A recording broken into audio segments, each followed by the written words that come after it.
Jaquez Barzin once stated that whoever wants to know the heart and mind of America had better learn and understand baseball, because baseball reflects the good and bad parts of our society. One of the contentions in baseball that paralleled an unrest of our society was the color barrier. The major leagues was a white man's game, and African Americans had their own league called the Negro Leagues. One day, the owner of the Brooklyn Dodgers, Branch Rickey, who was a very big Christian man and saw good potential in African American players, ultimately wanted to bring a championship home to Brooklyn, and thought that if he was able to get an athlete, an African American athlete, to help his team win, he would do it. And at this point in our country, African Americans had just came back from World War II, giving their lives for the freedom of our country right next to a white man. But when they got back from war, segregation was still alive and real, and going very strong. So Branch Rickey needed a man of strict discipline, because our country was not used to African Americans and white men being on the same field. They would see different colored skin instead of just a ball player.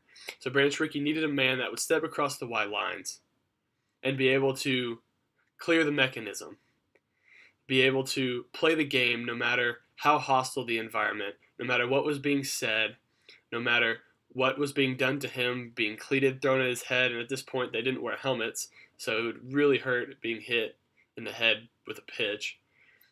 Being able to handle bad umpiring, just to be able to handle that environment and not respond or react. He also needed a man that could carry the future of the game on his shoulders and be a symbol for the game. Jackie Robinson wore the number 42, which ultimately means equal among creation. He had to stand out on that field and try to win over people's hearts and minds. He had to play the game to the best of his ability and succeed, because if he failed, the whole experiment would be a failure. If he responded and reacted, the baseball writers would blow it out of proportion. It would be front page news. But he also needed a man who could be the face of resistance and handle the critics very well, and Jackie Robinson was the man for that job.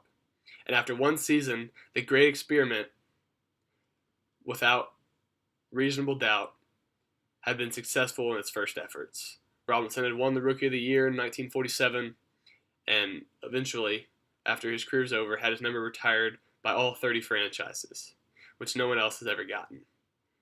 And if you watch a game today, his symbol is still visible anywhere. And as Joe Black once said, thank God for Jackie Robinson.